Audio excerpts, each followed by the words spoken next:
हर रोज मैं चुपके से छत पर चढ़ जाता था पड़ोस वाली लड़की को नहाते हुए देखने के लिए। आमतौर पर मैं ये बात छुपाने की पूरी कोशिश करता था, लेकिन इस बार नहीं। सिर्फ मैंने इसे हर उस शख्स को बता दिया जो सुनना चाहता था, बल्कि मैंने उसे सीधे प्रोवोक भी कर दिया। लोग कहते, ये लड़का तो कहानियां सुनाता है, क्योंकि उस जमाने में रेपुटेशन सबसे ऊपर होती थी और एक लड़की का इज्जत ही उसकी सब कुछ होती है। तूने मेरे साथ ऐसा क्यों किया? बाद में जैसा मैंने सोचा था, वो बेचारी लड़की मजबूर होकर मुझसे शादी करने को राजी हो गई। लेकिन जो मैंने नहीं सोचा था वो ये कि शादी की रात वो अपने वाइन के ग्लास की जगह पेस्टिसाइड पी लेगी। और जब मैंने उसका बॉडी देखा तो तुरंत समझ गया कि मैंने कितनी बड़ी गलती कर दी। मैं इस पछतावे के साथ अपनी मौत तक जीता रहा, लेकिन जब मैंने आंखें खोली तो मैं वापस उसी पल में लौट आया था जब मैंने उस लड़की को शावर में देखा था। छोटे मॉन्स्टर, मैं तुझे फिर कभी नहीं देखना चाहता। भाग जा। कभी भी मेरे घर की दहलीज को गंदा करने मत आना। तो मुझे दूसरी चांस मिल गई।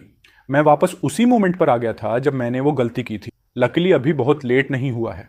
अपने पिछले जीवन में जो गलती मैंने उस लड़की इनक्विंगन के साथ की, वो मैं दोबारा नहीं करूंगा। लेकिन अगर मैं अभी जाकर एक्सप्लेन करने की कोशिश करूं तो कोई मुझे बिलीव नहीं करेगा। मुझे अपने एक्शन से प्रूव करना होगा। लेकिन अभी सबसे जरूरी काम है अपना पेट भरना। लकीली पिछले जीवन में मैंने एक बूढ़े मछुआरे के साथ टाइम बिताया था। समुद्री चीजें ढूंढना मेरे लिए बहुत मुश्किल नहीं होना चाहिए। जल्दी ही मैंने एक अंडर वाटर केव ढूंढ ली। मेरी दाहिनी हैंड बिजली की स्पीड से अंदर घुसी और एक बड़ी येलो म्यूरेन बाहर निकली, सीटी बजाती हुई। बुरा नहीं। अच्छा, शुरुआत। डिटेक्शन। मरीन क्रीचर को सक्सेसफुली कैप्चर कर लिया। फिशिंग सिस्टम सक्सेसफुली एक्टिवेट हो गया। बेसिक फंक्शंस खुल गए। मुरेन कॉन्ट्रैक्ट पर है on oblique base 0। Sea spirit. Beginner mission complete करो और टारगेट मुरेन को यूज करो। Physical energy restore. Reward sea source 5। यही सिस्टम है, लेकिन मुझे दूसरी चांस मिली है। इसमें सिस्टम होना इतना स्ट्रेंज नहीं है। फिर मैंने मुरेन के सफेद खून वाले मांस का एक टुकड़ा काटा और मुंह में डाल लिया। ये सच में बहुत गंदा है। मुझे याद है कि आसपास एक एक्वाटिक प्रोडक्ट्स बाइंग सेंटर है। वो मछुआरों से समुद्री चीजें खरीदते हैं। बाकी मुरेन को अच्छे प्राइस पर बेचा जा सकता है। टाइगर मुरेन को सक्सेसफुली यूज किया। Basic survival guaranteed. Current sea source 7। लगता है जितनी भी एक्शंस फिशिंग से रिलेटेड होंगी मैं सी सोर्स एक्यूमुलेट कर सकता हूं। लेकिन मुझे नहीं पता कि ये सी सोर्स किस काम आती है। कोई बात नहीं, अभी टाइड रिसीड हो गई है। ये फिशिंग के लिए बेस्ट मोमेंट है। पहले समुद्री चीजें कलेक्ट करते हैं। मैं झुका और एक्सपोज्ड रॉक्स की क्रैक्स में ध्यान से खोजने लगा। समय के साथ पिछले जीवन की मेमोरीज टाइड की तरह वापस आने लगी और मेरे मूवमेंट्स में गहरी नफरत भर गई। 5 फीमेल क्रैब्स कैप्चर किए। Sea source +1। लगभग 500 gram swimming crabs capture. Sea source +1। 3 stone crabs capture. Sea source +1। इस इलाके में इतना ही काफी है। चलो पहले इन चीजों को बेचते हैं। बाइंग सेंटर छोटे की के पास है। एंट्रेंस पर थोड़ी सी क्यू है। मेरी मिजरेबल लुक और चेहरे पर गंदगी ने तुरंत अटेंशन खींच ली। तुम क्या बेच रहे हो? छोटे क्रैब्स और श्रिम्प्स। वो उस पार्टिकुलर जोन में है। मैंने कुछ नहीं कहा, बस उस बड़ी बोनी मुरेन को टेबल पर पटक दिया। एक हड्डीदार मुरेन। ये बड़ी है, जंगली है। मैंने इसे लो टाइड पर रॉक्स की फिशर से निकाला। 3.5 किलोग्राम। इसे फर्स्ट क्वालिटी मानकर 6.5 सेंटीम्स पर किलो। टोटल 22.75 सेंटीम्स। ये प्राइस रीजनेबल है। और ये छोटी चीजें भी काउंट करोगे? बहुत कुछ नहीं है। चलो 25 यूरो तक राउंड ऑफ कर देते हैं। जब मैंने पैसे लिए तो अपनी रफ स्किन वाली हथेलियों का टच महसूस हुआ। Transaction successful. Basic monetary system unlocked. Fishing points +2। पैसे जेब में डालकर मैं तेजी से विलेज की ग्रोसरी स्टोर की तरफ चला गया। मुझे होल ग्रेन बिस्किट्स का एक पैकेट दे दो और एक रेड बुल बॉल भी दे दो। ठीक है, यहाँ पुरानी आदतों के अकॉर्डिंग इन शेमफुल चीजों के अलावा न्यूली मैरिड कपल्स को कुछ रेड चीज लानी पड़ती है। अभी के लिए ये रेड बुल ही एकमात्र चीज है जो मैं अफोर्ड कर सकता हूं अपनी गलती का एक्सपियर करने के लिए। रास्ता चाहे कितना भी ऑब्स्टिकल्स से भरा हो, मुझे जाना ही होगा। उस लड़की के लिए जिसकी लाइफ मैंने रूइन कर दी, मैं उसे कभी अबैंडन नहीं करूंगा। जब मैंने रेड बुल ली तो पापा ने मुझे देखा नहीं। मैंने रिजाइन कर लिया और ठंडे दिमाग से सोचा, बॉर्गी, मैं उसकी टांगें तोड़ दूंगा। चेन फैमिली का ये छोटा मॉन्स्टर। मैंने अपनी पूरी लाइफ में कभी किसी से डिस्प्यूट नहीं की। इस बार मैं शेन जियानशेंग के साथ सब कुछ फाइनल कर दूंगा। पिछले जीवन में यही गहरा डिस्पेयर आखिरकार उस लड़की इनक्विंगन को मौत की तरफ ले गया था। मैं इस ट्रेजेडी को दोबारा होने नहीं दूंगा। मैंने हिम्मत जुटाई और लेबर परिवार के उस लकड़ी के दरवाजे पर नॉक किया। कौन है? चाचा, मैं हूं शेनिजू। छोटे मॉन्स्टर, तुम हिम्मत कैसे करके वापस आए? मैं तुम्हें मार डालूंगा। ये पैसे आप रख लीजिए, मुझे नहीं चाहिए। चाचा, आपको मेरे साथ इतना फॉर्मल होने की जरूरत नहीं है। उनमें से एक ने लकड़ी का दरवाजा खोल दिया। मैं पीछे नहीं हटा, बल्कि सीधा दरवाजे के सामने घुटनों के बल बैठ गया। मेरे इस मूव ने उस गुस्से से भरे आदमी को भी शॉक कर दिया। चाचा, गलती मेरी थी। मैंने इनकुंगान का अपमान किया। आप चाहें तो मुझे मार डालिए, मैं कभी भी पलटकर वार नहीं करूंगा, लेकिन प्लीज मेरी बात लास्ट तक सुन लीजिए। आज मैं आसमान की कसम खाता हूं, मेरा पुराना गंदा रूप समुद्र में मर चुका है। मैं आज यहां आया हूं आपसे और इनक्विंगन से एक चांस मांगने। ये सब मैंने आज कमाया है, गनई के पैसों से। मुझे पता है ये कुछ भी नहीं है, लेकिन आगे से मैं अपने हाथों पर भरोसा करूंगा ताकि इनक्विंगन एक अच्छी लाइफ जी सके। ये सड़ी हुई ऊन उठा और यहां से निकल जा। इनक्विंगन कभी भी तुम्हारे जैसे जानवर से शादी नहीं करेगी। उनमें से एक ने जोर से दरवाजा बंद कर दिया। मैं पूरे 15 मिनट तक बाहर घुटनों के बल बैठा रहा, जब तक अंदर से इनक्विंगन की दबे हुए रोने की आवाज धीरे धीरे कमजोर नहीं हो गई। लगता है आज मैं किसी तरह बच गया। मैं चुपचाप उठा और धीरे से वो लाल ऊन दहलीज पर रख दी। वहां से जाने के बाद मैंने एक मचटी खरीदी, एक छोटा नायलॉन रोप का रोल और थोड़ा मोटा नमक भी। फिर मैंने जाल, फिश ट्रैप्स बनाए और उन्हें डीप वाटर एरिया में सेट कर दिया। 2 स्ट्रॉन्ग ट्रैप्स सक्सेसफुली क्रिएट और प्लेस कर दिए गए। Ganai value +5, current Ganai value 15, detection दूसरी गनई वैल्यू भी 15 पॉइंट्स तक पहुंच गई है। गनई की आई अनलॉक हो गई। अब ये 10 मीटर के अंदर स्पेशल लाइफ रिएक्शंस या हाई वैल्यू मरीन टारगेट्स को डिटेक्ट कर सकती है। अगले ही पल मेरी आंखों में हल्की सी ठंडक दौड़ गई। मैंने इंस्टिंक्टिवली पास की गीली चट्टान की दरार की तरफ देखा। वहां एक डार्क रेड सी अनेमोनी चिपकी हुई थी। इस एबिलिटी के साथ फ्यूचर में सी फूड हंटिंग और ज्यादा एफिशिएंट हो जाएगी। ट्रैप्स को काम करने में टाइम लगेगा। अभी घर जाकर रेस्ट करने का समय है, कल सुबह फिर से चेक करेंगे। मैं अपना थका हुआ शरीर घसीटते हुए उस घर की तरफ चला जिसे मैं याद करता था। लेकिन जैसे ही मैंने घर का लकड़ी का दरवाजा खोला, कौन है ये छोटा हरामी? तुम वापस आने की हिम्मत कैसे कर रहे हो? पापा रुकिए, मेरी गलती थी। मुझे पता है मुझसे गलती हुई। सच में पता है। गलती? तुम्हें पता भी है तुमने क्या किया है। तुमने चेन फैमिली की इज्जत मिट्टी में मिला दी। इनक्विंगन जैसी अच्छी लड़की के साथ अब मैं अपने दोस्त का सामना कैसे करूं? आह, मेरी गलती थी। मैं बुरी सोच में अंधा हो गया था। मैं इनक्विंगन को नहाते हुए देखने चला गया। पापा, एक बार फिर मुझ पर भरोसा कर लीजिए। जो गंदा इंसान मैं पहले था वो सच में समुद्र में मर चुका है। मैं कसम खाता हूं, अब से मैं एक इंसान की तरह इज्जत से जीऊंगा। जो पाप मैंने किए हैं मैं उन्हें खुद ठीक करूंगा। पापा मेरी आंखों में घूरते रहे। उनकी आंखों में अब पहले वाली चालाकी और भावनाएं नहीं थी, बल्कि एक अजीब सी जिद और पागलपन भरी डिटर्मिनेशन थी। आखिरकार उनके हाथ का लकड़ी का डंडा धीरे धीरे नीचे आ गया। पापा, बड़े भैया को मत मारो। भैया, तुम्हारे सिर से खून बह रहा है। मेरी छोटी बहन इस दुनिया में अकेली इंसान थी जिसे अब भी मुझसे उम्मीद थी। जब मैं अपने सबसे बुरे दौर में था तब भी मैं उसी के दिए हुए खाने से किसी तरह जिंदा था। ये सोचते ही मेरे दिल में गर्माहट और गिल्ट एक साथ उमड़ पड़े। चुप, अंदर जाओ और बकवास मत करो। जाकर आराम करो और खुद को संभालो। तुम्हें देखकर ही मुझे गुस्सा आ जाता है। पापा, माँ कहाँ है और कहाँ होगी? वाई बीच पर। वाई बीच। आज 15 तारीख है, धत्तेरे की। पिछले जीवन में माँ इसी दिन समुद्र से खाना इकट्ठा करने गई थी, क्योंकि घर में खाने के पैसे नहीं थे और भूख और चक्कर की वजह से वो लगभग लहरों में बह ही गई थी। नहीं, ये नहीं हो सकता। मुझे अभी जाना होगा। पापा, मैं वाई बीच जा रहा हूं माँ को ढूंढने। तुम फिर से परेशानी खड़ी करोगे और प्रॉब्लम्स मत क्रिएट करो। मुझे पता है मैं पहले गंदा इंसान था, लेकिन मुझे सच में सी फूड हंटिंग का थोड़ा एक्सपीरियंस है। मैं हेल्प करूंगा। मैं कभी भी माँ के लिए प्रॉब्लम क्रिएट नहीं करूंगा। ठीक है पापा, मैं पहले जा रहा हूं, बाकी बात बाद में करेंगे। मैं पूरी स्पीड से मड फ्लैट तक नहीं भाग पाया। बीच में रुककर चारों तरफ देखा। पूरा इलाका लोगों से भरा हुआ था। गांव वाले हाथ में तेल वाले लैंप लेकर बेताबी से सी फूड ढूंढ रहे थे। माँ माँ माँ, तुम यहां कैसे आ गए? ये क्या हाल है? सिर की चोट भी है। अच्छा हुआ मालिक का बेटा भी अब जिंदगी की मुश्किलें फील करने आ गया। या फिर तुम्हें लगा तुम्हारी माँ काफी नहीं कमा रही, इसलिए उसे रोकने आ गए। मैंने उसकी बात इग्नोर कर दी। सीधे तेजी से अपनी माँ के पास गया। उनके हाथ में जो थोड़ा बहुत कैच था उसे देखा। उनके बैंगनी पड़े और खुरदरे हाथों को देखकर मेरी आंखें चुभने लगीं। माँ, आप आराम करो, मैं हेल्प करता हूँ। ये पकड़, इसे संभाल। तुम्हें ये करना आता है? चिंता मत करो माँ। मैंने गहरी सांस ली और चुपचाप अपनी एबिलिटी एक्टिवेट की। एक ठंडी लहर तुरंत मेरी आंखों से गुजर गई। कीचड़ में हल्के नीले रंग के पॉइंट्स दिखने लगे। ये सिस्टम सच में पावरफुल है। मैंने तुरंत एक ब्लू पॉइंट चुना और अपनी फावड़ी उठाई। जोर से मिट्टी खोदी और एक हथेली जितनी बड़ी क्लेम बाहर निकली। फिर उसके सामने एक साथ 5 बड़ी क्लेम्स दिखी। लगता है आज किस्मत साथ दे रही है। अरे देखो, नया लड़का तो मरा हुआ चूहा ढूंढ लाया। मैंने कुछ नहीं कहा, जल्दी से अगले टारगेट पर फोकस किया। इस बार कीचड़ में 2 छोटे बैम्बू शेल जैसे जीव मिले, अंगूठे के साइज के। एक बड़ा बैम्बू शेल पकड़ लिया। मेरी माँ खुद को रोक नहीं पाई।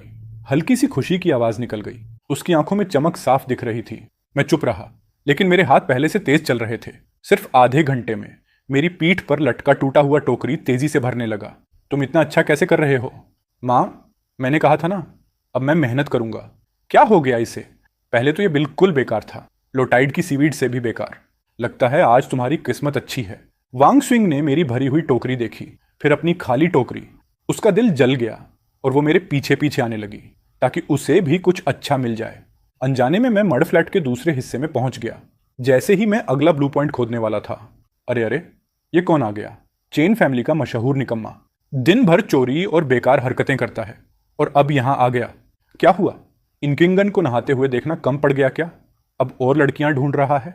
उसकी बात सीधा दिल पर लगी और आसपास के लोगों की अजीब नजरें भी मेरी तरफ मुड़ गईं। मेरा चेहरा ठंडा पड़ गया और मैंने फावड़ी को और कसकर पकड़ लिया।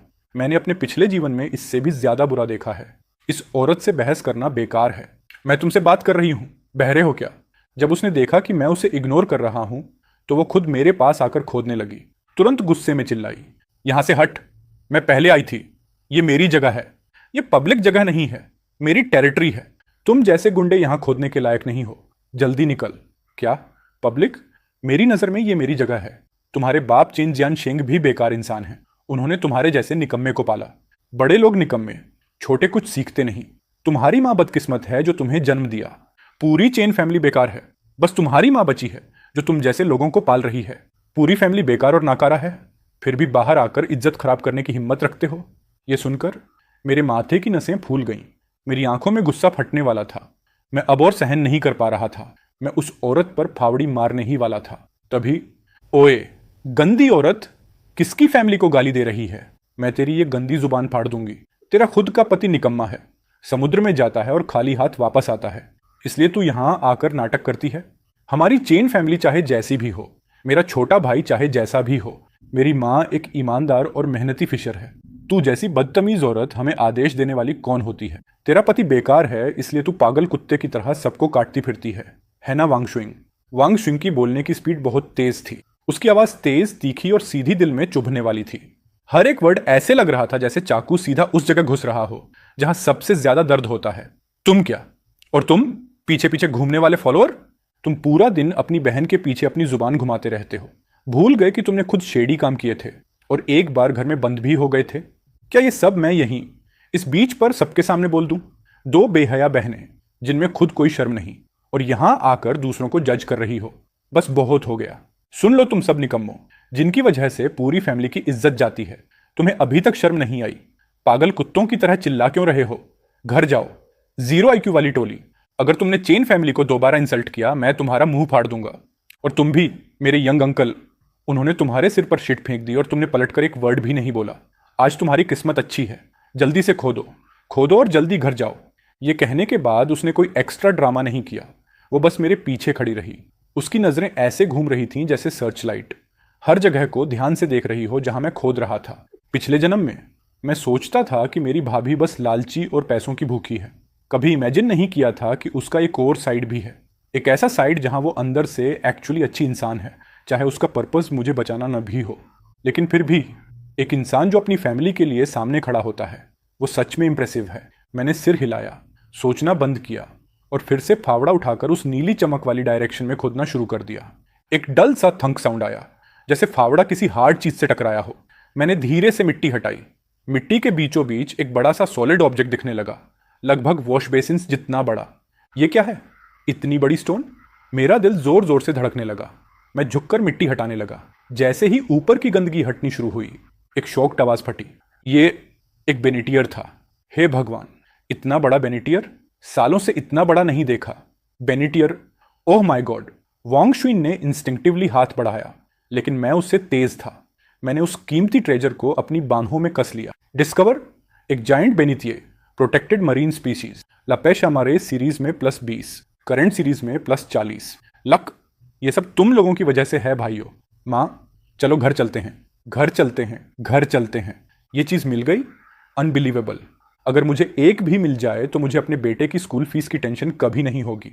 मुझे बच्चे की तरह बाहों में ट्रेजर लेकर घर जाते देख लोग अपनी चीजें समेटने लगे और मेरे पीछे चल पड़े। जैसे ही मैंने वो भारी बेनियर कोर्टयार्ड में रखा, पूरा आंगन एकदम से चुप हो गया। ये वही बेनीटर है? ये सच में बेनीटर है, लेजेंडरी वाला। मैं अपनी आधी जिंदगी जी चुका लेकिन कभी नहीं मिला, और आज ये उसके निकम्मे बेटे ने ढूंढ लिया। अनबिलीवेबल। अरे बूढ़े, तुमने कुछ नहीं देखा। आज 19 सच में ब्लेस्ड है। इसमें चीजें खोजने का टैलेंट है। ये ट्रेजर इसका भी है। मैंने कुछ एक्सप्लेन नहीं किया। मैंने तुरंत एक बड़ा वुडन बेसिन उठाया, बेनियर को उसमें रखा और उसमें सी वाटर भर दी। चाहे ये चीज पानी के बाहर जल्दी नहीं मरती, लेकिन सॉल्ट वाटर में रखने से ये ज्यादा फ्रेश और परफेक्ट रहती है। दूसरे भैया, ये क्या है? बेनेटियर। देखो तो सही, दूर से कोई जायंट सीरॉक जैसा लगता है। ये अलाइव है। अलाइव? हाँ देखो, पानी में अभी सो रहा है। उसी समय कोर्टयार्ड के दरवाजे पर एक शैडो दिखाई दी। अपनी चीजें रखकर वाइनस्वीन तुरंत पानी के बेसिन के पास आया। कितनी रेयर चीज है ये। 19, तुम सच में लकी हो। उसने हाथ रगड़े और मुझे देखते हुए मुस्कुराया, लेकिन उसके गले में फंसे वर्ड्स 3 बार घूमे और फिर भी बाहर नहीं निकले। मैंने सोचा भी नहीं था कि मेरी भाभी इतनी शाई साइड भी रखती होगी। माँ, आज हमारी फैमिली को इतना बड़ा ट्रेजर मिला है। ये खुशी का दिन है। एक चिकन काटो। अच्छा खाना बनाते हैं ताकि सबकी हेल्थ ठीक हो जाए। कौन सा चिकन? किस बात का वेस्ट?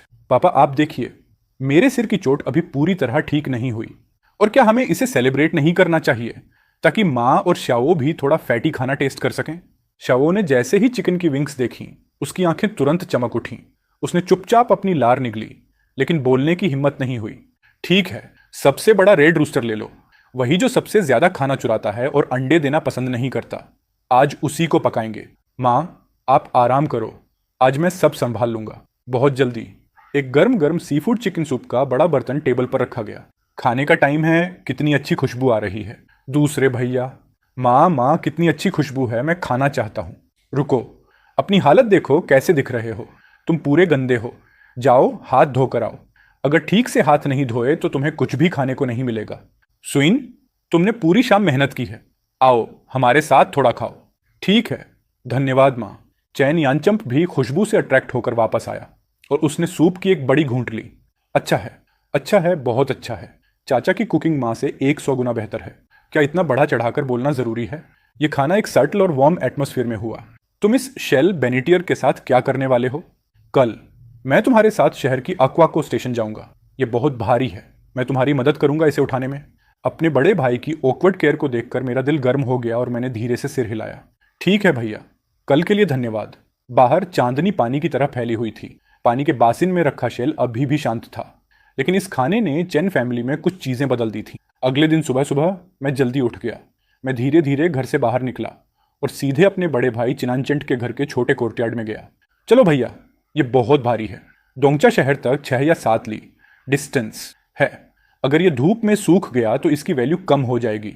मैं शेंगोजी को बुलाकर लाता हूँ। उसके पिता के पास ट्रैक्टर है, उसे थोड़ा फ्यूल का पैसा दे देंगे। ठीक है, तुम उसे बुलाओ, मैं यहाँ ध्यान रखता हूँ। जैसे ही ये बात खत्म हुई, बाहर तेज कदमों की आवाज आई। 19, मैंने सुना कि तुम्हें एक ट्रेजर मिला है। सच में? मुझे दिखाओ ये क्या है। ये चीज क्या है? लोग इसे ऐसे बोल रहे हैं जैसे ये कोई भारी आयरन ब्लॉक हो। हे भगवान, ये कितना बड़ा है। ये तो बहुत कीमत का होगा। इसे मत छुओ, ये जिंदा है और बहुत कीमती है। गौजी मदद करो, अपने पिता का ट्रैक्टर लेकर आओ और दोंगचा की अक्वाको स्टेशन चलते हैं। मैं फ्यूल का पैसा दूंगा। हम भाई हैं, फ्यूल की बात मत करो। थोड़ी देर बाद कोर्टयार्ड के बाहर डीजल इंजन की फेमिलियर आवाज सुनाई दी। तीनों ने मिलकर शेल को व्हीकल पर रखा और अक्वाको स्टेशन की तरफ निकल पड़े। जैसे ही मैंने शेल को नीचे उतारा, आसपास के सभी लोगों का अटेंशन तुरंत उस पर चला गया। ये क्या है? इतना बड़ा शेल? नहीं, ये एक जायंट शेल है। हे भगवान, ये कितना बड़ा है। नमस्ते सर, ये हमारे भाई का बड़ा शेल है। हम इसे बेचना चाहते हैं। आप एक बार देख लीजिए। इतना बड़ा शेल। असली बात इसकी आउटर शेल है। अगर अंदर का मांस मर गया है तो इसकी कोई वैल्यू नहीं होगी। पहले हम इसका वेट चेक करेंगे और मांस का अंदाजा लगाएंगे। हम आपको लगभग 500 युएन दे सकते हैं, लेकिन एग्जैक्ट प्राइस बॉस डिसाइड करेगा। 500 युएन। चेन यनचंप और चेन गूजी दोनों शॉक हो गए। 500 युएन एक आम मजदूर की 6 महीने की सैलरी के बराबर है। सर, आप थोड़ा ज्यादा कंजर्वेटिव हैं। मैं 550 कहता हूं। ठीक है, 600। यंग मैन, इसे मुझे बेच दो। शांत रहिए, बिजनेस रूल्स के हिसाब से होना चाहिए। 650। साहब थोड़ा रास्ता दीजिए। यंग मैन, ये शेल तुमने पाया? कब मिला? कल रात लो टाइड पर रॉकस के नीचे से निकाला। ये अभी भी जिंदा है। हमने इसे पूरे टाइम पानी में रखा और आज सुबह यहां लाए हैं। मैनेजर झुका, उसने शेल को ध्यान से छुआ और हल्के से नॉक करके सुना। फ्रेशनेस अच्छी है, क्वालिटी भी एक्सलेंट है। सुनो यंग मैन, मैं तुम्हें 850 युआन देता हूं। डोंगचा में इससे ज्यादा कोई नहीं देगा। चेन्युन और चेनगुजी की सांसें तेज हो गईं, लेकिन मैं शेल को ही देखता रहा। शेल अभी तक खुला नहीं था। यंग मैन, मैं समझता हूं तुम क्या सोच रहे हो। शेल बड़ा है, लेकिन नेचुरल पर्ल्स मिलने की संभावना बहुत कम है, और हाई क्वालिटी पर्ल्स की संभावना तो और भी कम है। इस इमेजिनरी चांस के लिए तुम 850 युआन खो सकते हो। क्या ये वर्थ है? मैं 30 युआन और जोड़ता हूं। 880 युआन, ये मेरा फाइनल प्राइस है। सोच लो। 19, इसे बेच दो। 880 युआन काफी है। इससे एक बड़ा ब्रिक हाउस बन सकता है। ये पर्ल सिर्फ पॉसिबिलिटी है। हाँ, 880। हे भगवान, ये मौका दोबारा नहीं मिलेगा। ठीक है, 880 में बेच दिया। भाई साहब, पैसे और सामान की अदला बदली। पैसे ध्यान से गिन लेना। मैंने सबके सामने पैसे ध्यान से गिन लिए। ट्रांजैक्शन पूरी होते ही उस मैनेजर ने मुझे एक बिजनेस कार्ड पकड़ाया। पहली नज़र में ही दिखता है कि तुम टैलेंटेड इंसान हो। अगर तुम्हें आगे भी ऐसे रेयर सी फूड मिले तो सीधे मुझे कांटेक्ट करना। प्राइस बिल्कुल फेयर रहेगा। मैनेजर काम, बहुत बहुत धन्यवाद। मैं सबसे पहले आपको ही याद करूंगा। भाई गोजी, जल्दी करो। पैसे समेटकर मैंने दोनों को तुरंत निकलने को कहा। दोनों चुपचाप अपनी चीजें समेटकर ट्रैक्टर में बैठ गए और तेजी से निकल पड़े। ट्रैक्टर मुश्किल से 10 मीटर गया होगा कि 3-4 लड़के फूलों वाली शर्ट पहनकर खिसकते हुए पास आ गए। भाग भी बहुत जल्दी गया। कड़ाही से निकला हुआ बत्तख। ट्रैक्टर कौन चला रहा था? वो शेंगूजी ही था ना? हाँ, मंदिर से तो भाग सकता है, लेकिन पगोड़े से नहीं छुप सकता। मेरे तो पसीने छूट गए। 19, तुमने अभी बहुत जल्दी रिएक्ट किया, वरना ये लोग हमें नहीं छोड़ते। गोजी, यहीं रोक दो। ट्रैक्टर से उतरकर मैंने आधे पैसे निकालकर अपने भाई के हाथ में थमा दिए। भाई ये लो। क्यों दे रहे हो? ये तो तुमने अकेले कमाए हैं, मैं नहीं ले सकता। अरे भाई, तुम मेरे साथ फॉर्मल मत बनो। आज तुम नहीं होते तो मुझे ये रिवॉर्ड मिलता ही नहीं। ऊपर से चिटू की स्कूल फीस और उसकी किताबों के पैसे पूरे हैं क्या? ये रखो। जरूरत पर फीस भर देना, खाना ले आना, जो चाहिए वही करना। इन बातों ने भाई चिनानचेंट की सबसे गहरी चिंता को छू लिया। उसके बेटे की फीस। वह तो सोच रहा था कि वो अपने पिता से उधार मांगेगा। 19, ठीक है, बात खत्म। चलो मेरे साथ वेस्ट गेट पर कार्ड्स खेलते हैं। गोजी, अब कभी उस जगह पर नहीं जाऊंगा, कभी नहीं। क्यों? ओह, समझ गया। ये सब इनकुंगान की वजह से है ना? वह हल्की सी मुस्कान के साथ अपनी कोहनी से मुझे कोंचने लगा। ठीक है भाई, मैं समझ गया।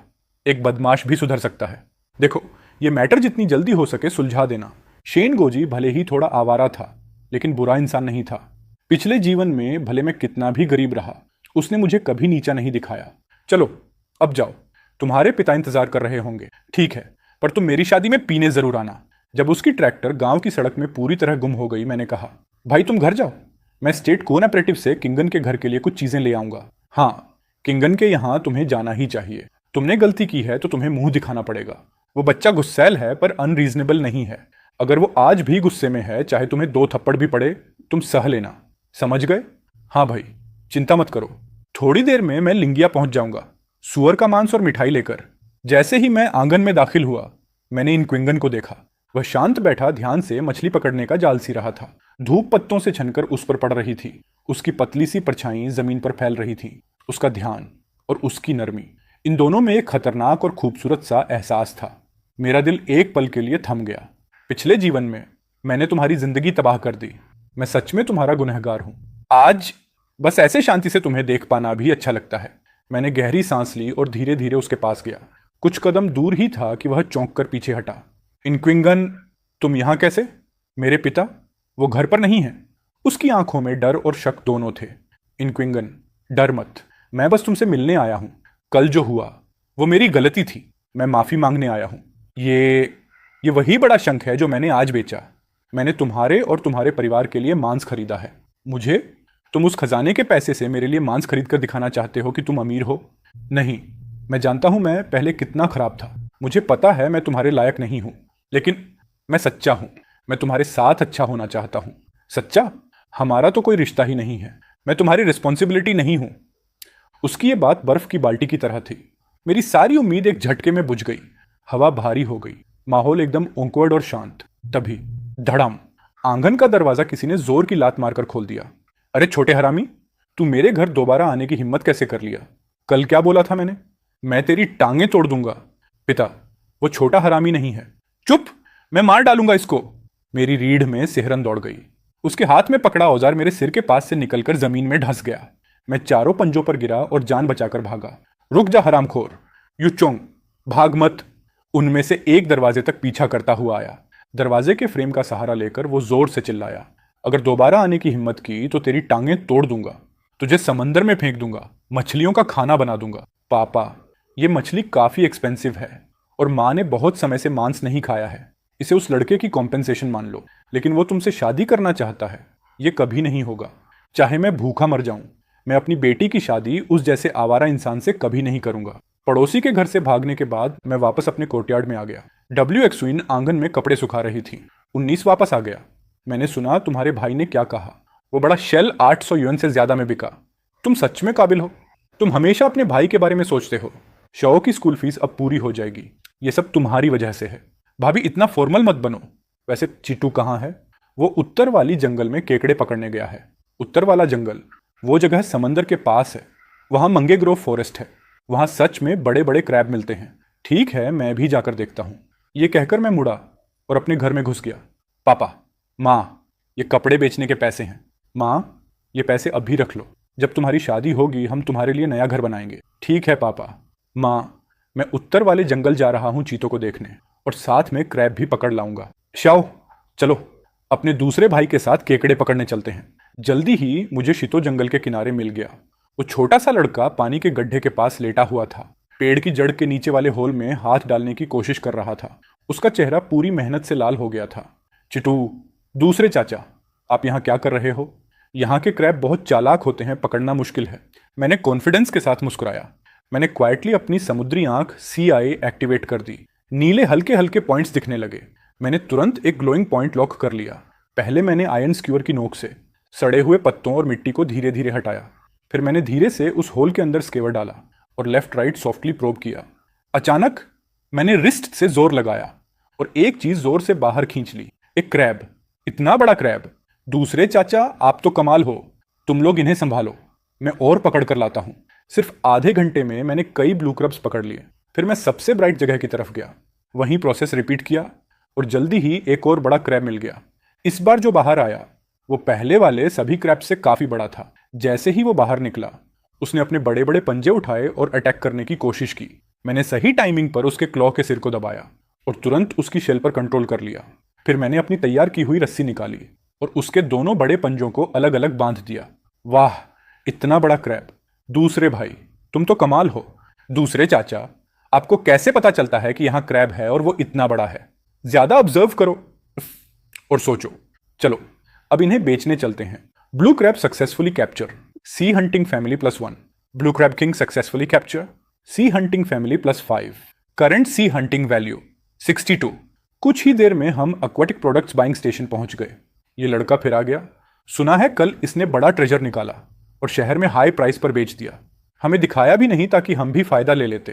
तुम क्रैब बेचने आए हो? आज फिर लकी हो गए। अच्छा, माल मिल गया। अफसोस, उस बड़े शेल को मैं खोल नहीं पाया। अगली बार अगर कुछ अच्छा मिले, पहले अंकल जाओ को दिखाना। मैं तुम्हें इसके 15 युआन देता हूं। ठीक है। बेचने के बाद मैं दोनों को घर ले गया, लेकिन उसने तुरंत देख लिया कि शाओ के बैम्बू बास्केट में एक बड़ा ब्लू क्रैब किंग अभी भी बंधा हुआ है। ये वाला क्यों नहीं बेचा? माँ, ये क्रैब किंग बहुत रेयर है, हम इसे खुद खाने के लिए रखेंगे। देखो, श्यावाओ और चीतो इसे पकड़े हुए हैं। इतना बड़ा है, इसकी कीमत कई युआन होगी, है ना मेरे बच्चे? इतना कीमती क्रैब खुद खाने के लिए रख रहे हो? तुम्हें घर की हालत का पता नहीं? तुम्हारी माँ दिन भर जाल ठीक करके सिर्फ 2 से 3 युआन ही कमाती है। यह केकड़ा मेरे लिए 2 से 3 दिन तक जाल रिपेयर करने के बराबर है। मैंने मन में सोचा, माँ, अगर तुम्हें पता होता कि फ्यूचर में इतना बड़ा वाइल्ड ब्लू क्रैब हजारों युएन का बिकेगा तो तुम इसे कभी खाने नहीं देती। खाओ खाओ, तुम्हें बस खाना ही आता है, पैसे पेड़ों पर नहीं उगते, बेवकूफ लड़के। शेन शाओ काओ ने जैसे ही सुना कि दोपहर में बड़ा क्रैब मिलेगा, उसकी आंखें तुरंत चमक उठीं। ऐसा लग रहा था जैसे जब से उसका दूसरा भाई छुपकर इनकुंगान को नहाते हुए देखने गया था, तब से घर में मीट आना शुरू हो गया है। उसके मन में तो ये भी आया कि अगर उसका दूसरा भाई फिर से एक बार छुपकर देखाए तो रोज मीट मिल सकता है। रात को जल्दी सो जाना। पापा, क्या हुआ? कल हम समुद्र जाएंगे। अगर जल्दी नहीं सोए तो सुबह उठ नहीं पाओगे। ये सुनते ही मेरा दिल हल्का सा उछल गया। मैं बस ये चेक करना चाहता था कि ये समुद्री आंख CI कितनी पावरफुल है और कितना काम करती है। सबके खाना खत्म करने के बाद सब लोग आराम करने लगे। अगले दिन सुबह होने से पहले ही बाहर से झांग गिक्सिंग की आवाज आई। उठो, खाओ पियो, जल्दी उठो। तुम्हारे पापा और भाई रेडी हैं, जल्दी करो। तुम्हारे पापा ने कहा है, ज्वार टाइड, किसी का इंतजार नहीं करता। मैं तुरंत उठ गया, ठंडे पानी से चेहरा धोया और चुपचाप उन दोनों के पीछे पीछे समुद्र किनारे खड़ी छोटी नाव की तरफ चल पड़ा। आखिरकार हम फिर से समुद्र में जा रहे थे। मैंने दोबारा उसी रास्ते पर कदम रखा। सब कुछ वैसा ही फेमिलियर था, लेकिन इस बार मेरी पिछली जिंदगी से अलग। मेरे साथ मेरे भाई और एक शांत लेकिन भरोसेमंद पिता थे। थोड़ी ही देर में हम नाव पर पहुंच गए। पापा शांति से रस्सियां और एंकर चेक कर रहे थे। अरे चेन, छोटा चीजू भी आ गया। सुना है इन दिनों तुम्हारी किस्मत बहुत तेज चल रही है। बड़े शेल्स और बड़े क्रब्स पकड़ रहा है। अपने बाप से भी आगे निकल गया लगता है। नमस्ते चाचा। किस्मत है लेकिन स्किल भी है। लगता है तुम पहले से ज्यादा एनर्जेटिक हो गए हो। अपने बाप से सीखो। समुद्र उन्हीं को खिलाता है जो केपेबल होते हैं। मैंने कुछ नहीं कहा, बस जल्दी से हार्पून और बैम्बू ट्रैप अरेंज करने लगा। फिर मैंने ठंडे समुद्री पानी को छुआ। वो फैमिलियर फीलिंग मेरे अंदर दौड़ गई। एलियन, एंकर उठाओ। चीजू, अच्छे से पकड़कर बैठो। डीजल इंजन जोर से गरजने लगा। छोटी मोटर बोट धीरे धीरे जेट्टी से दूर जाने लगी। मैंने क्वाइटली अपनी समुद्री आंख एक्टिवेट कर दी। मेरे सामने की दुनिया हल्की सी धुंध में ढक गई। मैं क्लियरली देख तो सकता था, लेकिन दूर तक नहीं। समुद्र बहुत बड़ा है और ये 10 मीटर की विजन लगभग अंधे जैसा ही है। मैं नाव के किनारे झुककर पानी को ध्यान से देखने लगा। छोटे छोटे मछलियों को देख रहा था। उम्मीद थी कि उनके पीछे बड़े फिशेस की मूवमेंट मिले। ये लड़का पहली बार समुद्र में आया है। इतना डर गया कि किनारे पर लेट गया है। मरना चाहता है क्या? क्या देख रहा है? सीधा बैठ, वरना समुद्र में गिर जाएगा। लेकिन मेरा पूरा ध्यान पानी में था। मैंने कुछ नहीं सुना। तभी मेरे पास खड़े चेनू चैंप को कुछ अजीब लगा। उसने हल्के से मेरे कंधे को धक्का दिया।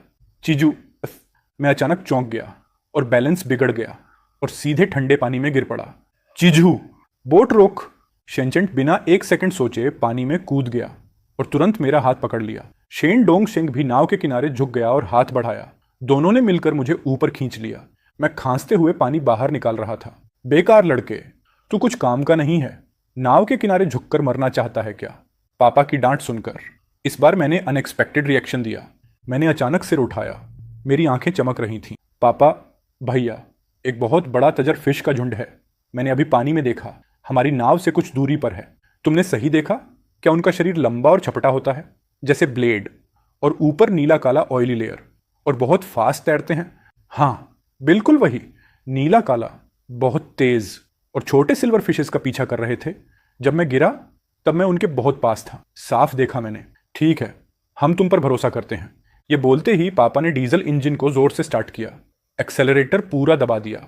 छोटी नाव पागलों की तरह स्पीड पकड़कर उसी दिशा में दौड़ पड़ी जहां मैंने बताया था। हम अमीर हो गए। ये तजर फिश का पूरा झुंड है। तू कमाल है लड़के। जल्दी जाल फेंक, जल्दी जाल फेंको। चेनुचम भी तुरंत रिएक्ट कर गया। वो नाव के आगे भागा और मैं भी जल्दी जल्दी रस्सियां सुलझाने लगा, पूरी ताकत लगाकर। क्या किस्मत मिली है यार। पानी में गिरते ही सीधा ताजार मछलियों का पूरा झुंड ऊपर आ गया। लेकिन उसी पल पानी की सतह के नीचे से एक नीला काला साया जोर से उछलकर बाहर आया। फिर जैसे किसी ने गर्म तेल में ठंडा पानी डाल दिया हो। पूरी समुद्र की सतह एकदम फट गई। अनगिनत ताजार मछलियां जोरों से पानी के बाहर कूद पड़ी। हम तो अमीर हो गए। सच में अमीर। जल्दी यूएन जाल फेंको। चेन्युएन को तो शौक होने का भी टाइम नहीं मिला। फटाफट भागते हुए लियू ने पूरी ताकत से मछली वाला जाल फेंक दिया। मदद करो जाल खींचने में। बाप, बेटा और एक और आदमी, तीनों ने एक साथ नारे लगाते हुए जाल ऊपर खींचना शुरू किया। बड़ी मुश्किल से जाल पानी से बाहर निकाला और जाल की सारी खानों में ताजार मछलियां पागलों की तरह फंसी हुई थीं। धूप में उनकी नीली काली चमक अजीब ठंडी चमक दे रही थी। उनकी पूंछ इतनी जोर से फड़फड़ा रही थी कि पानी की बूंदें चारों तरफ उड़ रही थीं। यह जाल कम से कम 100 किलो का होगा। ताजार की शानदार पकड़। समुद्री शिकार करने वाला परिवार। इस वक्त शिकार नंबर 67 चल रही है। जल्दी मछली निकालो और तेल वाली स्टोरेज में डालो। शेन जियान शेंग ने बड़े आराम से जाल से मछली निकाली और नाव की तेल वाली टंकी में फेंक दी। लेकिन पहली पकड़ अभी पूरी निकाली भी नहीं थी कि बूढ़ा बाप फिर बोलने लगा, जब तक मछलियों का झुंड टूटा नहीं है, फायदा उठाओ। दूसरा जाल फेंको, फिर तीसरा जाल, चौथा जाल। बाद में मुझे खुद याद नहीं रहा कि कितने जाल फेंके और कितनी मछलियां निकाली। बस इतना महसूस हो रहा था कि मेरे हाथ दुख रहे थे, उठ भी नहीं पा रहे थे, और उंगलियां कई बार जाल और मछलियों के पंखों से कट चुकी थीं। बस अब नहीं हो रहा। लेकिन यह सब वर्थ था। यह सफर 15 दिन तक चलेगा। थकान तो है, पर यह मेरी रीबर्थ के बाद पहली पकड़ थी, इसीलिए वर्थ था। सिर्फ एक पछतावा है, समुद्री शिकार की CI अभी भी 67 पर ही रुकी है। लगता है कि पहली बार में मिलने वाले कॉपर लेवल समुद्री जीव दोबारा नहीं फंसते। अब ये लोग मुझे कम ज्वार वाली मछली पकड़ने के सीक्रेट टिप्स देंगे। कमाल है छोटे, तुमने इस बर्बाद समुद्र में सोने की खान ढूंढ ली क्या? सच में गिरना वर्थ था। तुम्हें पता है गोनियन देवी को प्रणाम कैसे करते हैं? वो पूजा बहुत सिंसियरली की जाती है ग्वेनिन के सम्मान में। कैसे हिम्मत हुई झूठ गढ़ने की। अगर और बकवास की ना तो समुंदर में फेंक दूंगा, मछलियों का खाना बन जाएगा। मैं चुपचाप सर झुकाकर खड़ा हो गया। यहाँ और जगहों की तरह नहीं है। यहाँ लोग माओ को भी मानते हैं, पर समुंदर की असली देवी ग्वेनिन को सबसे ज्यादा मानते हैं, इसलिए उसके लिए डर और सम्मान दोनों है। पापा, हम आईजीयू चट्टान टापू के पीछे की तरफ और चलें, शायद मौका मिल जाए। अभी समुद्री खाई में एक्सप्लोरेशन करने का टाइम नहीं हुआ। अगर आधे खाली लौटे लोग क्या बोलेंगे। थोड़ा और जाल फेंकते हैं, अगर कुछ नहीं मिला तो वापस चलेंगे। छोटी नाव फिर चल पड़ी। आधा घंटा बहते हुए हम आईजीयू के पीछे पहुंच गए। मैंने इंस्टिंक्ट से समुद्री नजर एक्टिवेट कर दी। अरे बाप रे, सामने जायंट जंगली ग्रुपर मछलियां हैं। ये चीजें बहुत महंगी बिकती हैं।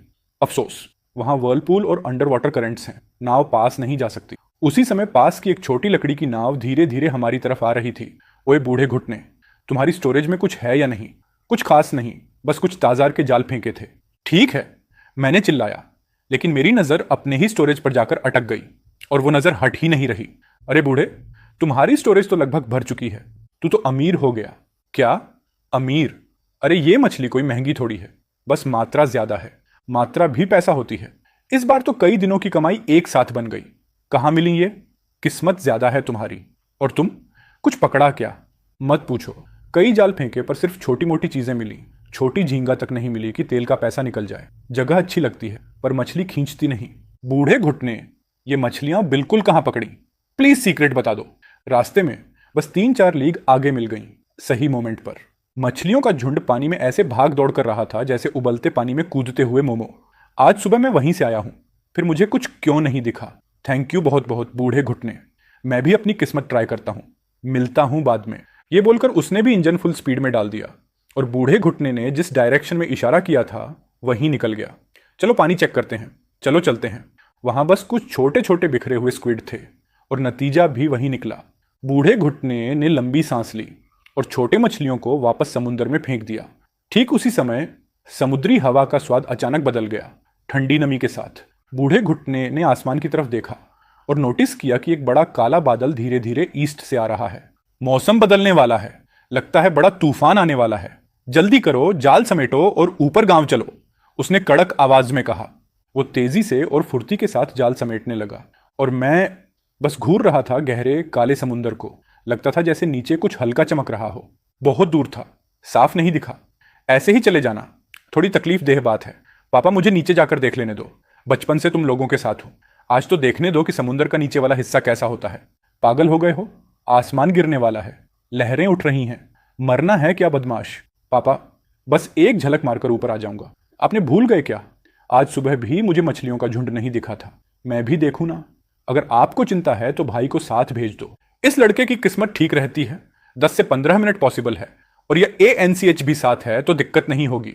यूएन, तुम नीचे जा रहे हो उसके साथ, उसे ध्यान से देखना। सिर्फ 5 मिनट और तुरंत ऊपर। ठीक है पापा। दोनों भाई बिना एक शब्द बोले ठंडे पानी में कूद गए। लगभग 15 मीटर नीचे पहुंचकर छाती में दबाव महसूस हुआ और वो सांस लेने को तुरंत ऊपर आए। इतना गहरा नहीं है, अभी तो फर्श भी नहीं छू पाए। मैं एक बार और नीचे जा रहा हूं। मैंने बड़ी सांस ली और अपनी सारी ताकत जोड़ी। नीचे की तरफ तैरते हुए मेरे कान पानी के दबाव से दुख रहे थे और छाती फटने वाली थी। तभी मेरे पैर आखिरकार नरम समुद्री मिट्टी से छू गए। मैंने तुरंत अपने सी हंटर आइज सक्रिय किए और अचानक सामने एक बड़ा चट्टानी ढांचा दिखा, एक रॉयल डीमन लॉबस्टर। इस बार तो सच में जैकपॉट। मैं जल्द से ऊपर आया और चैनियंच भी तुरंत जाल लेकर सावधानी से पास आया। लेकिन रॉयल लॉबस्टर को खतरे का एहसास हो गया था। उसकी पूंछ थोड़ी खुली, जैसे किसी भी पल भागने को तैयार हो। मुझे रोते जैसा देख उसने अपना हाथ धीरे बढ़ाया और तभी रॉयल लॉबस्टर की भारी पूंछ जोर से झटकी और चारों तरफ मिट्टी धूल फैल गई। सौभाग्य से चेन तैयार था। भागने की दिशा में उसने जाल फेंक दिया और रॉयल लॉबस्टर फंस गया। मैंने जल्दी से एक छोटा लॉबस्टर उठाया और भाई के जाल में डाल दिया। एक बड़ा लॉबस्टर पकड़ना बराबर sea hunt level 3, royal lobster पकड़ना बराबर sea hunt level 10, total sea hunt equals 80। उस चट्टान वाला हिस्सा अभी भी हिल रहा था, लेकिन हमारी सांसें टूटने वाली थीं। इसलिए मैंने भाई को इशारा किया और हम दोनों पानी से बाहर निकले। हमने हवा बड़े जोर से खींची। तभी महसूस हुआ कि अंधेरा हो चुका है, बारिश शुरू हो चुकी है। शेंजियान शेंग ने आधा शरीर बाहर निकालकर हमें नाव पर खींच लिया। साले, ये झींगा तो कोई आत्मा लग रहा है। उम्र भर में पहली बार इतना बड़ा कांटेदार देख रहा हूं। क्या ये लड़का ड्रैगन किंग का बेटा है? पहले फुल दावत, फिर डायनेस्टी का राजा इनकुंगान, और अब ये अंधा दैत्य भी पकड़ लाया। अचानक आसमान में जोरदार बिजली कड़की, जैसे सिर के ऊपर ही फट गई हो। बारिश की मोटी बूंदें धागे की तरह गिरने लगीं। शेन जियानशेंग होश में आया और चिल्लाया, स्टीयरिंग कसकर पकड़, डैम इट। उसने पूरी ताकत से थ्रॉटल दबाया और छोटी नाव तूफानी लहरों में जोर से उछलती हुई फिशिंग विलेज की तरफ भागने लगी। लेकिन वापसी के रास्ते में ही शेन जियानशेंग की आंखें अचानक सिकुड़ गईं। वो टेढ़ी नजर से उस सुनसान आइलैंड के दूसरी तरफ के समुद्र को घूरने लगा। धत्त तेरी, ये सफेद वाला बोट अभी तक गया ही क्यों नहीं? शेन जियानशेंग ने दोनों हाथ मुंह के पास रखकर पूरी ताकत से चिल्लाया, जाओ जल्दी, अ मैसिव स्टॉर्म आ रहा है, मरने का इंतजार कर रहे हो क्या? लेकिन सफेद बोट एकदम साइलेंट, बिल्कुल बिना हिले। पापा, लगता है वो इशारा कर रहा है, ये ठीक नहीं है। पापा भैया, उनके साथ कुछ हुआ है, बोट हिल भी नहीं पा रहा। शेन जियानशेंग और चेन यांच के चेहरे का रंग तुरंत उड़ गया। उस सिक्लूडेड आइलैंड के चारों तरफ हिडन रीफ्स थे। स्थानीय बुजुर्ग मछुआरे भी वहां से सावधानी से गुजरते थे। ये लोग तो क्लियरली आउटसाइडर्स हैं। अगर उनकी बोट फंसे तो हैरानी किस बात की? लेकिन ऐसे मौसम में हमारा छोटा बोट खुद कभी भी पलट सकता है। अगर पास गए तो हम भी डूब सकते हैं। पापा प्लीज मत सोचो ज्यादा, हम उन्हें ऐसे मरने के लिए नहीं छोड़ सकते। हाँ पापा, हमें देखना होगा, जिसे बचा सकते हैं बचाइए। शेन जियानशेंग ने दांत भींचे, जोर से पैर पटका। युएन, बोट को स्टेबलाइज करो, पास ले जाओ। चेन युएन ने तूफान से लड़ते हुए बमुश्किल बोट मोड़ी। मैंने कैबिन के नीचे से एक टूटी हुई बाल्टी उठाई और एक घुटने के बल बैठकर पागलों की तरह पानी निकालने लगा। छोटी नाव तूफान और जायंट वेव्स से लड़ती हुई किसी तरह सफेद बोट की तरफ बढ़ रही थी। युएन, रुक जाओ, सामने रीफ्स हैं, अब आगे नहीं जा सकते। पापा अब क्या करें? चेंजन शिंग ने बिना एक सेकंड गंवाए 2 मोटी रस्सियों के रोल निकाले, कुछ चक्कर अपनी कमर पर लपेटे और दूसरा सिरा नाव के पीछे के क्लेट से बांध दिया। मुझे नीचे उतारो। युएन, बोट पर रहो, रस्सी को बिल्कुल टाइट रखना। नहीं पापा, मैं भी जा रहा हूं। चुपचाप बोट देखो, अगर रस्सी ढीली पकड़ी हुई हम दोनों मर जाएंगे। ये तुम्हारे पापा और बड़े भाई की जान है। पापा, ब्रदर, सावधान रहना। पिता और भाई दोनों एक एक करके लहरों में कूद गए। सिर्फ 10 से 12 मीटर का फासला। आम दिनों में एक पल की बात होती, लेकिन आज तूफान दोनों को बार बार पानी में धकेल रहा था। सफेद बोट के आगे खड़े दोनों आदमी, जो शायद घंटे से मौत का इंतजार कर रहे थे, उम्मीद दिखते ही इतने शौक में आ गए कि लगभग रो पड़े। नीचे उतरो, 1 बाय 1। गोल्डन वॉच वाला आदमी नीचे उफनते पानी को देख रहा था। डर से मरा जा रहा था, चेहरा सफेद पड़ गया, लेकिन सर्वाइवल की भूख उससे भी तेज थी। उसने दांत भींचे और बोट के किनारे से नीचे सरक गया। शेन जियानशेंग ने उसे पकड़ लिया। मजबूती से पकड़ो, डोंट लेट गो। दूसरा भी, जल्दी उतरो। ग्लासेस वाला आदमी भी कांप रहा था, लेकिन साथी को उतरता देखकर हिम्मत जुटाई और नीचे आ गया। चेन यंच पहले से ही तैयार खड़ा था। मुझे पकड़ो और मेरे साथ चलो, जल्दी। मैं बोट पर खड़ा कांप रहा था। पापा की दहाड़ सुनकर तुरंत रस्सी खींचनी शुरू कर दी। चारों लोग रस्सी के सहारे बोट की तरफ खींच रहे थे, लेकिन तभी साइड से तेज हवा का झटका आया और एक फोल्डिंग चेयर सफेद बोट से उड़कर घूमती हुई आई। सावधान! चेयर सीधा शेन यांच के हाथ पर लगी, वो हाथ जिससे वो ग्लासेस वाले आदमी को पकड़ रहा था। दर्द इतना तेज था कि चेन यांच का हाथ इंस्टिंक्टिवली खुल गया और ग्लासेस वाला आदमी सीधे ठंडे गंदे उफनते पानी में डूब गया। अंकल मिंक्स, उसे बचाओ, प्लीज बचाओ, वो मेरा भाई है। मैं तुम्हें जितना पैसा चाहो दूंगा, कोई भी रकम, बस उसे बचा लो। ऐसे तूफान में कैसे बचाइए? हम खुद एक आदमी को संभाल रहे हैं, दूसरा छोड़ा तो हम मरेंगे। चुप रहे युएन, बोट पर लौटो। चेन यांच की आंखें लाल थीं। वो पानी में बनते बिगड़ते बुलबुले देखता रहा, लेकिन उसे पता था पापा सही कह रहे थे। उसने दांत भींचे, रस्सी कमर से टाइट की और भरसक जोर लगाते हुए बोट की तरफ तैरने लगा। लेकिन तभी छपाक, किसी के पानी में कूदने की साफ आवाज आई। सबकी नजर मेरी तरफ गई। मैं सीधे पानी में कूद चुका था। मैं उस जगह की तरफ तैरने लगा जहां ग्लासेस वाला आदमी डूबा था।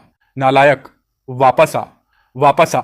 गोल्डन वॉच वाला आदमी भी हक्का बक्का रह गया था। उसे पकड़कर रखने वाला शेन जियानशेंग भीतर तक हिल गया था। गुस्से से उसके फेफड़े फटने वाले थे, लेकिन वो कुछ कर भी नहीं सकता था, क्योंकि जिस आदमी को वो खुद पकड़े था वो भी पानी में गिर सकता था। मैं नीचे जाते ही तुरंत हने आइज एक्टिवेट किए और लगभग 7 से 8 मीटर की गहराई की तरफ तेजी से उतर गया। चश्मा वाला आदमी पानी में तड़प रहा था और हाथ पैर मार रहा था। उसके मुंह से लगातार बुलबुले निकल रहे थे, तो मैं पीछे से उसके पास गया। मैंने अपने दोनों हाथ उसके बगल, आर्मपिट्स के नीचे डाले और उसे अपनी छाती से कसकर पकड़ लिया, उसे पूरी ताकत से ऊपर खींचते हुए। जैसे ही मैं 2 से 3 मीटर ऊपर उठा, अचानक मेरी पीठ किसी चीज से टकरा गई। एक पल में मेरे पूरे शरीर के रोंगटे खड़े हो गए। साला, ये एक ओनर्क है। हालांकि कहा जाता है कि ऑर्क्स इंसानों पर रेयरली अटैक करती हैं, लेकिन वो बस एक रूमर है। अब भी की सिचुएशन में अगर मैं इस क्रीचर के जाल में फंस गया तो कॉन्सिक्वेंसेस। लेकिन ये ओर्क बस क्यूरियस लग रही थी। वो उनके चारों तरफ तैर रही थी, लेकिन मेरे रोंगटे खड़े हो गए क्योंकि थोड़ी दूरी पर कई और उतनी ही बड़ी ओनर्क्स हमें हल्के से घेर रही थीं। नहीं, अगर ऐसा ही चलता रहा तो चाहे ओर्क्स हमें खाएं या ना खाएं, हम डूब ही जाएंगे। बस मैंने हिम्मत जुटाई और अपने दोनों पैरों से पूरी ताकत से तैरना शुरू किया। लेकिन जैसे ही मैं तेजी से ऊपर बढ़ा, अगली लहर ने जहाज को ढक लिया। मैंने जहाज के नीचे की तरफ देखा और वहां एक छोटा काला सफेद सा साया दिखा। असल में एक छोटा ओर्क फिशिंग नेट में फंसा हुआ था और ये बड़ी ओर्क्स मुझसे मदद मांग रही थी। लेकिन ये आदमी तो पहले ही मरने वाला है। पहले इंसान को बचाना ज्यादा जरूरी है। तो मैंने दांत भींचे और ऊपर की तरफ तैरता रहा। आखिरकार हम दोनों पानी की सतह को तोड़कर बाहर आ गए। एक तेज शोर और अफरा तफरी ने हमें तुरंत घेर लिया। बड़े भाई, यहाँ, बड़े भाई जल्दी आओ, जल्दी बढ़ो। छोटी नाव तेजी से पास आई। कई लोगों की मदद से उन्होंने बेहोश चश्मा वाले आदमी को नाव के तख्ते पर चढ़ा लिया। मिंग्स, मिंग्स, उठो। साले कमीने, तुम्हें जीने की कदर नहीं है। घर पहुंचकर मैं तुम्हारी खाल उधेड़ दूंगा। जल्दी चढ़ो पापा, मैं अब भी आता हूं। बस इतना कहने का ही टाइम मिला। फिर मैंने अपने शरीर को पीछे झुकाया और फिर से पानी में कूद गया। चिनीजू, साले कमीने, आखिर तू करने क्या जा रहा है? भगवान तुम्हारी रक्षा करे। बिल्कुल भी चिंता मत करो। और जैसे ही मैं फिर से पानी में कूदा, मैं सीधे छोटे ओर्क की तरफ बढ़ गया। मैंने जल्दी से उस छोटे ओर्क को ढूंढ लिया। उसका छोटा शरीर फिशिंग नेट में बुरी तरह फंसा हुआ था और वो बीच बीच में दर्द से कराह रहा था। मैं उसके पास गया और सावधानी से सबसे टाइट जाल के धागों को पकड़ा। चट्टानों से घिसे हुए हिस्सों के रास्ते धीरे धीरे उस मजबूत जाल को फाड़ना शुरू किया। छोटे ओर्क को शायद मेरी नीयत समझ आ गई थी। हालांकि वो अभी भी दर्द में कराह रहा था, लेकिन उसकी तड़प अब काफी कम हो गई थी। समय धीरे धीरे बीतता गया। जैसे ही आखिरी जाल का धागा टूटा, छोटे ओर्क ने अचानक जोर से झटका मारा और तुरंत आजाद हो गया। Young golden orca successfully captured. Marine perception value +20। Current value equals 100। लक्ष्य जीव यंग ओनर्क डिटेक्ट हुआ।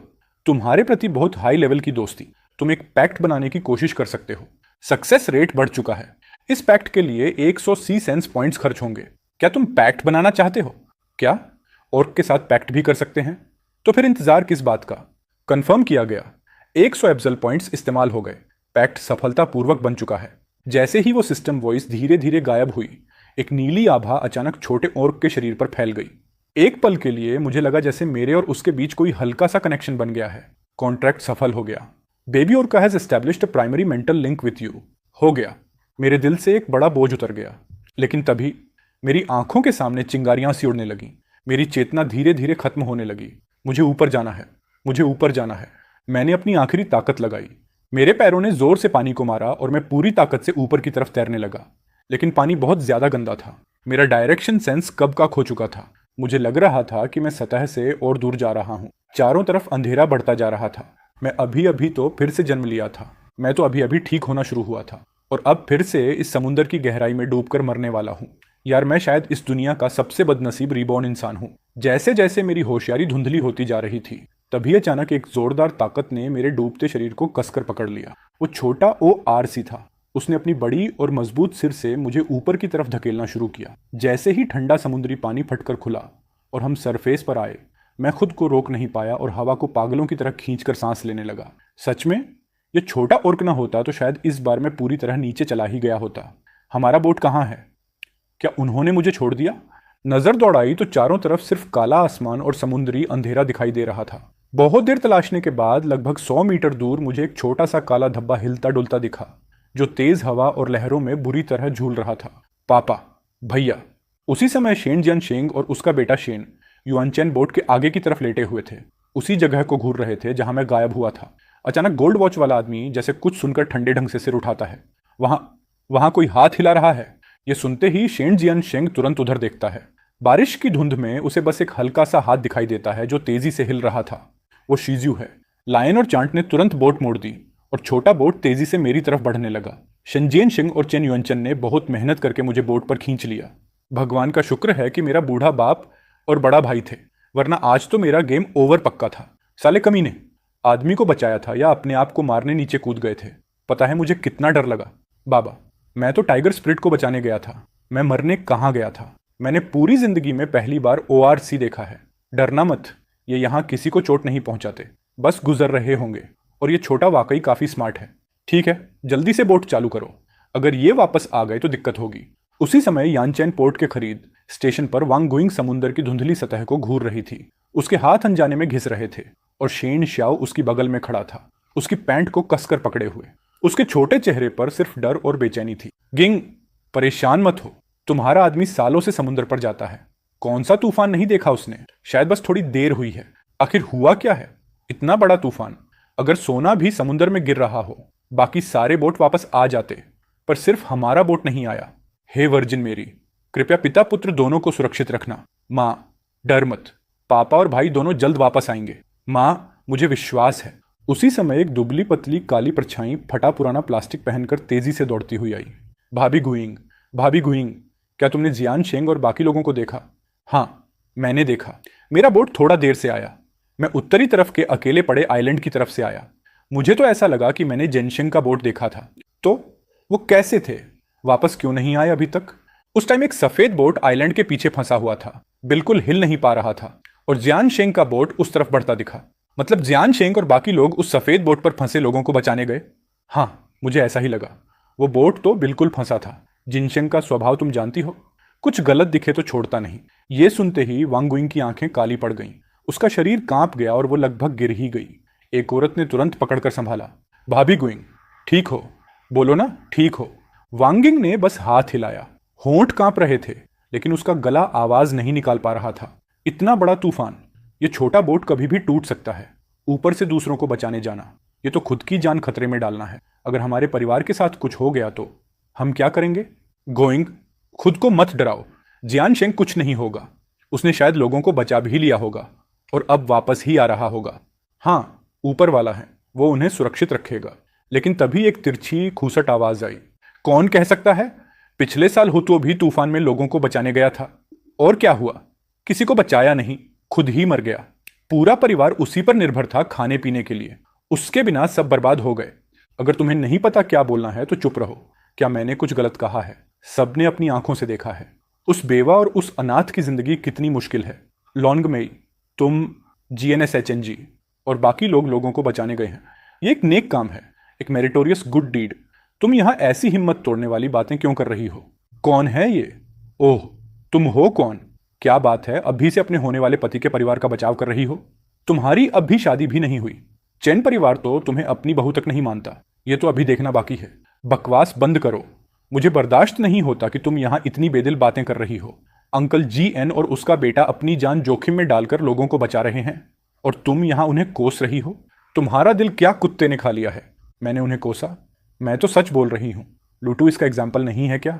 बेल सर गिंग, मैं ये तुम्हारे भले के लिए कह रही हूं, ताकि तुम मेंटली तैयार रहो। तुम बस जलती हो। उन्होंने एक बड़ी पर्ल ढूंढ ली और तुम जल रही हो कि GNSHNG का परिवार अब बेहतर जिंदगी जी रहा है। तुम चाहती हो कि उनके साथ कुछ बुरा हो। क्या बकवास है ये? एक टूटी हुई सी शेल से क्या ही होगा, उसे खाया भी जा सकता है। मैं तो बस बेलसूर गिंग को अच्छे से याद दिला रही थी। बस बहुत हुआ लॉन्गमेई। अगर तुमने एक शब्द और बोला तो मानो या ना मानो, मैं तुम्हें तुम्हारे जांचू की जगह सबक सिखा दूंगी। GNSHNG और बाकी लोग अभी जिंदगी और मौत के बीच झूल रहे हैं, और तुम यहां लड़ाई कर रही हो, फूट डाल रही हो। तुम्हारा इरादा क्या है?